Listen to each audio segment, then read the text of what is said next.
Good morning students, how are you? कैसे हो आप लोग? उम्मीद करता हूं आप लोग अच्छे होंगे, घर पे होंगे, स्वस्थ होंगे।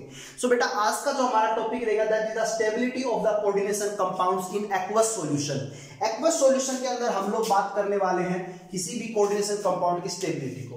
बेटा, आप लोगों को पता है जनरली जो कोऑर्डिनेशन कंपाउंड्स होते हैं या कॉम्प्लेक्स कंपाउंड होते हैं, मींस वो पार्ट कोऑर्डिनेशन कंपाउंड का जो स्क्वायर ब्रैकेट या एंटिटी के अंदर लिखा हुआ होता है वो पार्ट जल्दी से डिसोसिएट नहीं होता है। एक्वस सॉल्यूशन के अंदर भी डिसोसिएट नहीं होता है, लेकिन बाद में थोड़ा देखा गया तो उसमें एक चीज देखी गई कि कुछ स्मॉल एक्सटेंट तक वो कॉम्प्लेक्स कंपाउंड भी डिसोसिएट होता है। वो कॉम्प्लेक्स कंपाउंड भी स्मॉल एक्सटेंट तक डिसोसिएट होता है। अब कितना एक्सटेंट तक डिसोसिएट होगा ये बात डिपेंड करता है उसके मेटल और लीजेंड की बॉन्ड स्ट्रेंथ के ऊपर।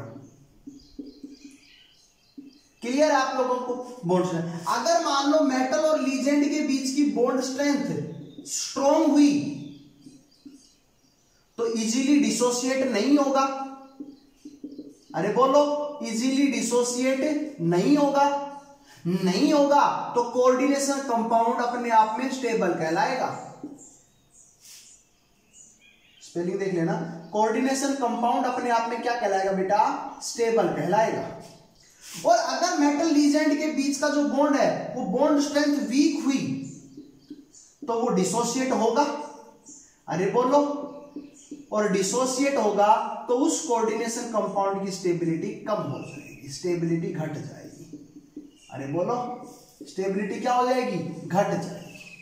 समझ में आ गया आप लोगों को? मेरी बात समझ में आई? अगर मेटल लीजेंड के बीच का बॉन्ड स्ट्रॉन्ग है तो वहां पर उसकी स्टेबिलिटी ज्यादा होगी, अगर वहां पर उसका बॉन्ड वीक है तो वहां पर उसकी स्टेबिलिटी क्या होगी? कम होगी। क्लियर आप लोगों को? जैसे फॉर एग्जांपल मैं एक बात करता हूं आप लोगों के साथ, और क्या है जरा देखिए इस बात को भी। मेरे पास एक कंपाउंड है that is the CONH3 2 positive.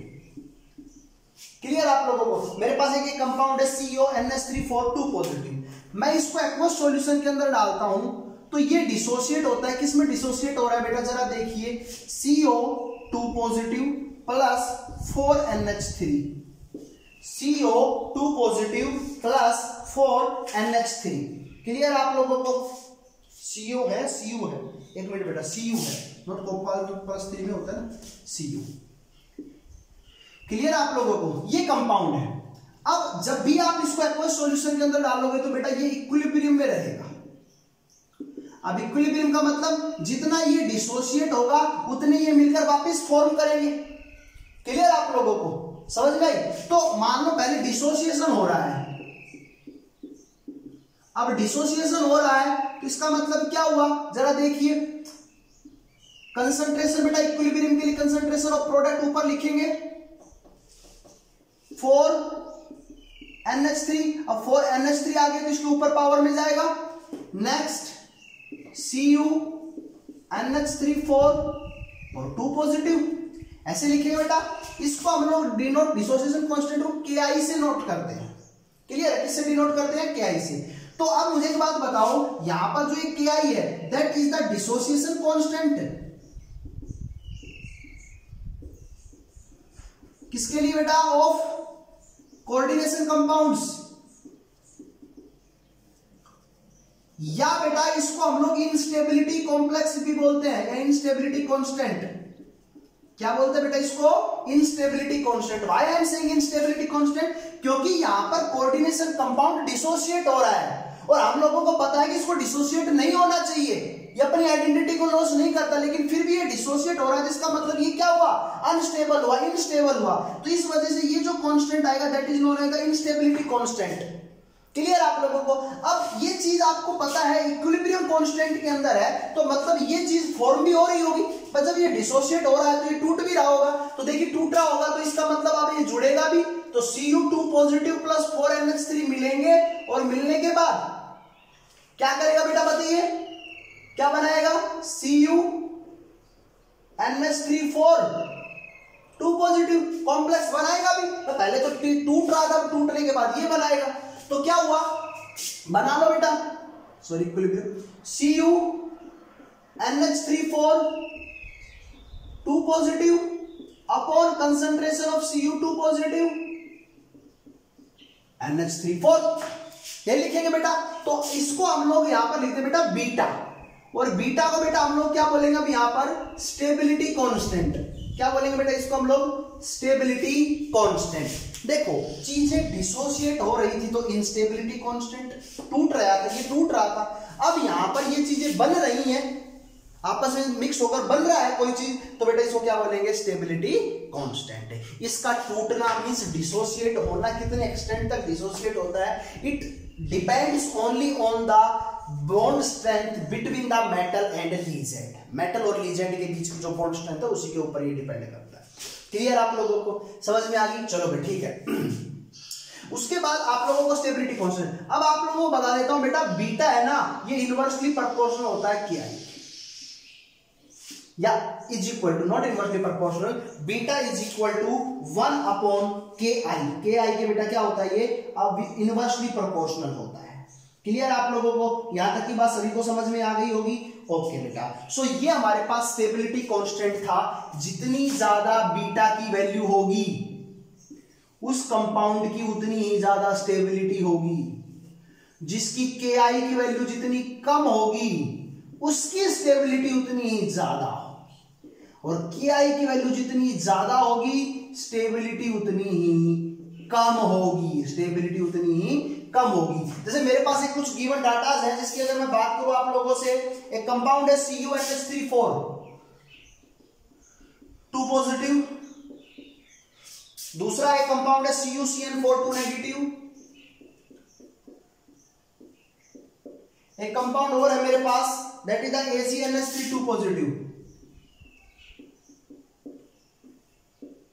AgNH3 2 positive. बेटा सभी के लिए बीटा की वैल्यू दी हुई है, इसके लिए बीटा की वैल्यू दी हुई है 4.5 इंटू 10⁻11, इसके लिए 2.7 इंटू 10⁻27, इसके लिए बेटा 1.6 इंटू 10⁻7।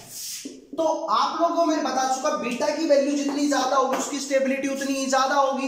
तो यहां पर बीटा की वैल्यू सबसे ज्यादा किसकी है बेटा, इस कंपाउंड की 10⁻27। तो यहां पर हमें पता चल गया कि इस कॉम्प्लेक्स की स्टेबिलिटी ज्यादा है as comparison to this complex. और हमें इस बात का भी पता है कि CN जो यहां पर लीजेंड है ना, एक स्ट्रॉन्ग लीजेंड है एज कंपैरिजन टू अमोनिया। तो जितने ज्यादा स्ट्रॉन्ग लीजेंड्स होंगे, क्लियर आप लोगों को, उतनी ही उनकी स्टेबिलिटी ज्यादा होगी। किसी कॉम्प्लेक्स में जितना स्ट्रॉन्ग लीजेंड होगा उसकी स्टेबिलिटी उतनी ही ज्यादा होगी। अब रीजन क्या है, क्योंकि सर स्ट्रॉन्ग लीजेंड हुआ तो CFSC की वैल्यू ज्यादा होगी, CFSC की वैल्यू ज्यादा होगी तो कंपाउंड की स्टेबिलिटी ज्यादा होगी। क्लियर आप लोगों को। तो इस प्रकार से हम लोग इस कोऑर्डिनेशन कंपाउंड्स की स्टेबिलिटी को एक्सप्लेन करते हैं इन एक्वस सॉल्यूशन। कुछ और भी है रीजन स्टेबिलिटी के, जरा देखिए। सो नेक्स्ट है बेटा, आप लोगों ने देखा होगा ज्यादातर जो कॉम्प्लेक्सेस होते हैं उन कॉम्प्लेक्सेस को हम लोग एक्वस सॉल्यूशन के अंदर डिसॉल्व कर रहे हैं। क्लियर है आप लोगों को। तो वहां पर आप लोग देखते हो कि लीजेंड्स हमारे पास प्रेजेंट होंगे, तो एक्वस सॉल्यूशन के अंदर चीज प्रेजेंट है तो वहां पर हमारा H2 मॉलिक्यूल का रिप्लेसमेंट भी पॉसिबल है। अब रिप्लेसमेंट जब वहां पर पॉसिबल है तो हमारा कॉम्प्लेक्स क्या बनेगा, अगर MLN ये कॉम्प्लेक्स बन रहा है और 6H2 मॉलिक्यूल्स बाहर आ रहे हैं, क्लियर आप लोगों को, MLN बन रहा है और 6H2 मॉलिक्यूल्स बाहर आ रहे हैं, या 6 ना, इसको मैं N ही ले लेता हूं, क्यों 6 का नाम करते हैं, N ले लेते हैं। तो बेटा ये अपने पास क्या होगा, तो अब इसका कांस्टेंट निकालिए। अब इसका कांस्टेंट कैसे निकालेंगे जरा देखिए बेटा, कंसंट्रेशन ऑफ बीटा, क्योंकि फॉर्मेशन और लीजेंड जुड़ रहे हैं, तो concentration of product upon concentration of reactant, अरे बोलो, not LN is equal to LN।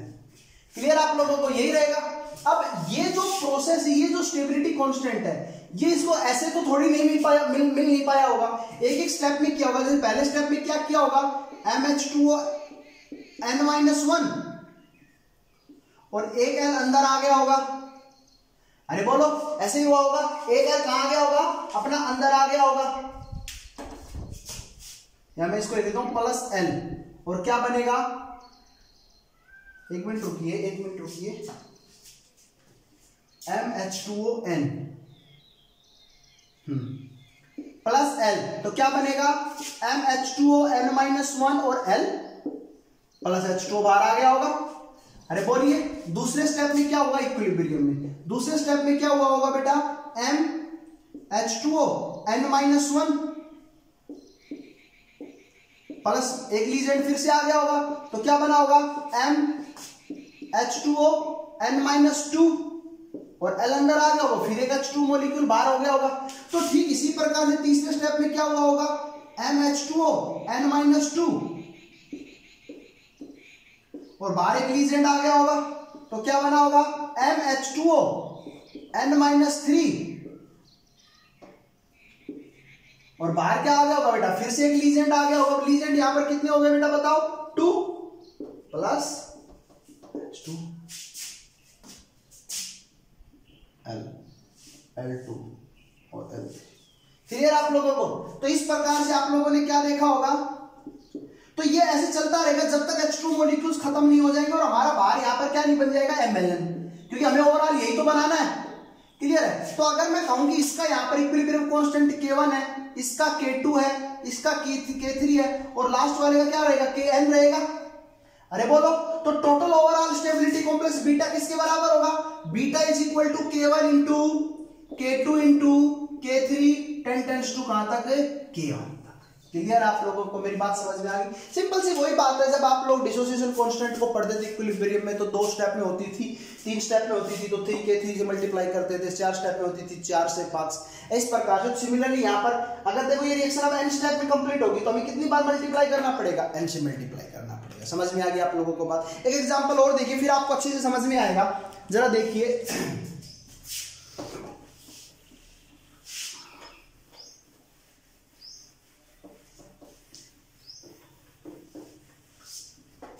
जैसे मेरे पास एक कंपाउंड है Cu प्लस 4NH3, ठीक है, Cu2 plus NH3 is in equilibrium with the CuNH3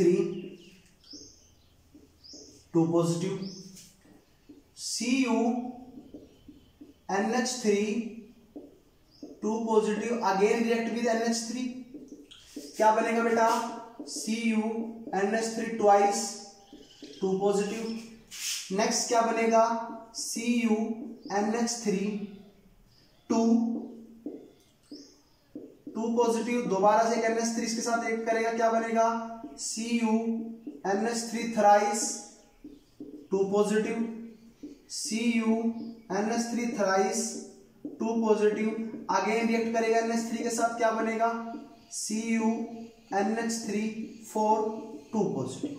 clear है। मान लो इस रिएक्शन का इक्विलिब्रियम कांस्टेंट K1 है, इसका K2 है, इसका K3 है, इसका K4 है, और ओवरऑल रिएक्शन की अगर मैं बात करूं इसी रिएक्शन की तो Cu2 positive sir plus 4NH3 is in equilibrium with the किसके साथ बेटा, CuNH3 4 2 पॉजिटिव, और इसके लिए equilibrium constant stability constant beta लिख लेता हूं। तो मैं आप लोगों से पूछूं बीटा किसके बराबर होगा, तो देखो ना Cu2 पॉजिटिव और NH3 तो मिलकर 4 NH3 मिलकर तो आप लोगों का यही कंपाउंड बना रहे हैं, लेकिन ये रिएक्शन मैंने अलग अलग स्टेप में लिखी है, यहां पर कंबाइंड स्टेप लिखा है, तो बीटा है किसके बराबर होगा, K1 into K2 into K3 into K4 के बराबर होगा। क्लियर आप लोगों को किसके बराबर होगा, K4 के बराबर होगा। समझ में आई आप लोगों को। तो कोई भी एक रिएक्शन हो कितने भी स्टेप में होती है, सभी का इक्विलिब्रियम कांस्टेंट आपस में मल्टीप्लाई हो जाएगा टोटल इक्विलिब्रियम कांस्टेंट उस रिएक्शन के लिए निकालने के लिए। क्लियर आप लोगों को। चलते हैं आगे। सो नेक्स्ट है स्टेबिलिटी और भी कुछ फैक्टर्स पर डिपेंड करती है कोऑर्डिनेशन कंपाउंड्स की। कौन कौन से फैक्टर हैं, the first one is the चीलेट effect. अब चीलेट इफेक्ट क्या होता है बेटा, जरा समझिए इस बात को भी। मान लो कोई भी कंपाउंड है, वहां पर आप लोगों के पास डाइडेंटेट लीजेंड या ट्राइडेंटेट लीजेंड्स हैं, डाइडेंटेट या मैं कह दूं पॉलीडेंटेट लीजेंड, और वो लीजेंड्स सेंट्रल मेटल के पास रिंग लाइक स्ट्रक्चर बना रहे हैं। तो रिंग लाइक स्ट्रक्चर बनाने से वहां पर बेटा उस सिस्टम की एंट्रोपी बढ़ जाती है, और एंट्रोपी अगर इंक्रीज हो जाती है तो कंपाउंड की बेटा स्टेबिलिटी भी बढ़ जाएगी, स्टेबिलिटी इंक्रीज हो जाएगी। फॉर एग्जांपल मैं आप लोगों से क्वेश्चन पूछता हूं कि CO NH36 3 पॉजिटिव प्लस या सॉरी और दूसरा है CO EN थ्राइस 3 पॉजिटिव, बताओ किसकी स्टेबिलिटी ज्यादा है? तो आप कहोगे सर यहाँ पर सारे यूनिडेंटेड लीजेंड और यहाँ पर इन है, इन आपको पता है डाइडेंटेड लीजेंड्स हैं, और ये बेटा क्या करते हैं, रिंग लाइक स्ट्रक्चर बनाते हैं, NH2 CH2 CH2 NH2, देखो रिंग बनी NH2 CH2 CH2 NH2, देखो रिंग बनी NH2 CH2 CH2 और NH2, देखो रिंग बनी, क्लियर है? तो जब ये रिंग लाइक स्ट्रक्चर बनते हैं तो इसकी वजह से सिस्टम की क्या बढ़ जाती है बेटा, एंट्रोपी, और अगर एंट्रोपी इंक्रीज हो गई तो उसकी बेटा स्टेबिलिटी भी बढ़ जाएगी। इनके बीच में रिलेशन होता है, रिलेशन आप लोग मुझे बताओगे कि एंट्रोपी और स्टेबिलिटी के बीच में क्या रिलेशन होता है, आप लोग मुझे बताओगे। उसके बाद ऑक्सीडेशन स्टेट, बेटा कोई कंपाउंड जो मोर ऑक्सीडेशन स्टेट में प्रेजेंट है, +3 में एक दूसरा +2 में है, तो ज्यादा ऑक्सीडेशन स्टेट वालों की हमेशा स्टेबिलिटी ज्यादा होगी as comparison to lower oxidation state. For example जैसे आप लोगों के सामने एक एग्जांपल देता हूं, NiCN6 4 नेगेटिव और NiCN6 2 नेगेटिव, बेटा आप लोग बताओ किसकी ऑक्सीडेशन स्टेट, यहाँ पर +2 है, यहाँ पर +4 है, ज्यादा स्टेबल कौन सा होगा, +4 ऑक्सीडेशन स्टेट वाला कंपाउंड ज्यादा स्टेबल होगा, क्लियर है? अब इसमें क्या हुआ कि कुछ ज्यादातर जो कंपाउंड्स थे वो +2 ऑक्सीडेशन स्टेट के अंदर बन रहे थे, तो अगर किन्हीं दो कंपाउंड्स का आप लोग कंपैरिजन कर रहे हो, दोनों की ऑक्सीडेशन +2 है, तो वहां पर बेटा इरविंग विलियम्स ऑर्डर एक सीरीज दी थी। इरविंग ने क्या कहा कि ये जो सीरीज है इस प्रकार से आप लोग उनकी स्टेबिलिटी को एक्सप्लेन करोगे, जैसे मैग्नीज का +2 ऑक्सीडेशन स्टेट में सबसे कम स्टेबिलिटी होती है as comparison to iron, cobalt, nickel, copper and zinc, clear है? That is the Irving Williamson series. अगर आपके पास कोई भी दो कंपाउंड है जहां पर आप लोग +2 ऑक्सीडेशन स्टेट की बात करें, फॉर एग्जांपल देख लेते हैं MnH2O6 2 पॉजिटिव, FeCN6 4 नेगेटिव, अब दोनों के अंदर +2 ऑक्सीडेशन स्टेट है, इसमें भी +2 है, इसमें +2 है, ज्यादा स्टेबिलिटी किसकी होगी, आयरन की, क्योंकि iron according to William Williamson series ज्यादा स्टेबिलिटी देता है as comparison to manganese, clear आप लोगों को? नेक्स्ट है बेटा CFSC की वैल्यू। अब आप लोगों को इस बात का पता ही है, जितनी ज्यादा सर CFSC की वैल्यू होगी उसकी स्टेबिलिटी उतनी ज्यादा होगी, और CFSC की वैल्यू ज्यादा कब होगी, जब उसके साथ स्ट्रॉन्ग फील्ड लीजेंड जुड़ा हुआ होगा।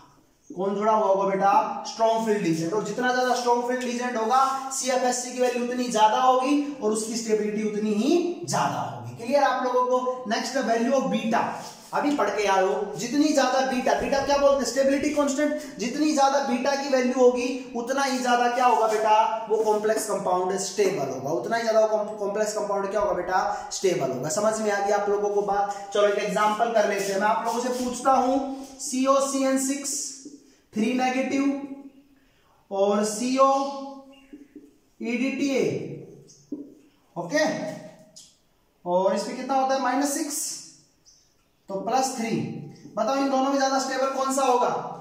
तो आपको पता है CN यूनिडेंटेड लीजेंड है, लेकिन EDTA क्या है बेटा, बाइडेंटेड या पॉलीडेंटेड लीजेंड्स है, रिंग लाइक स्ट्रक्चर बनाएगा, ज्यादा स्टेबिलिटी किसकी होगी बेटा, इसकी होगी, क्लियर है? +3 और ऐसे +3 ऑक्सीडेशन स्टेट ज्यादा होगी, क्लियर आप लोगों को? दोनों के अंदर +3 ऑक्सीडेशन स्टेट है, तो हम लोग इसमें देखेंगे, अगर एक में +2 होती है, एक में +3 होती है, तो हम +3 वाले को ज्यादा स्टेबिलिटी देते हैं, क्लियर आप लोगों को? तो ये कुछ ऑर्डर्स हैं जो आप लोगों को पता होना चाहिए, जिससे आप कोऑर्डिनेशन कंपाउंड की स्टेबिलिटी को एक्सप्लेन कर पाओगे, क्लियर है? जैसे क्वेश्चन करवाया था मैंने, FeCN6 4 negative and FeCN6 3 negative.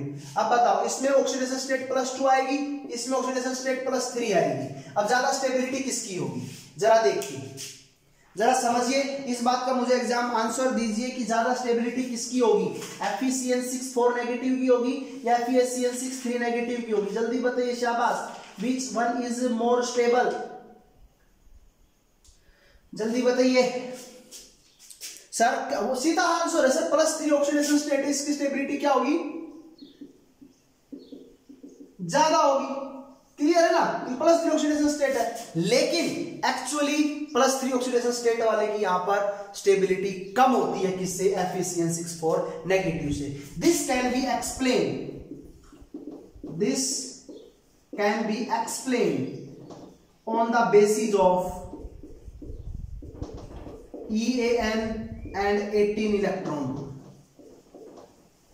Okay, EAN rule और 18 इलेक्ट्रॉन रूल के अकॉर्डिंग हम लोग इसके एक्सप्लेनेशन सीखेंगे और वो हम लोग नेक्स्ट क्लास के अंदर देखेंगे। तो एफिशिएंसी से होना क्या चाहिए, +3 को ज्यादा स्टेबल होना चाहिए, लेकिन नहीं है। रीजन क्या है कि ये फॉलो नहीं करता है किसको, EAN रूल को, 18 इलेक्ट्रॉन रूल्स को। तो हम लोग बात करेंगे नेक्स्ट क्लास के अंदर। क्लियर है? तब तक आप लोग इन देखिए स्टेबिलिटी ऑफ कोऑर्डिनेशन कंपाउंड्स को और समझिए, अच्छे ढंग से पढ़िए इसको। कोई भी प्रॉब्लम हो, कैसी भी प्रॉब्लम हो, वीडियो के नीचे कमेंट बॉक्स में कमेंट करें आपकी प्रॉब्लम्स को, मैं आपकी प्रॉब्लम का तुरंत सॉल्यूशन करूंगा। नेक्स्ट वीडियो के अंदर उसका सॉल्यूशन मिलेगा आप लोगों को। सो प्लीज पढ़िए। Okay, thank you, have a nice day.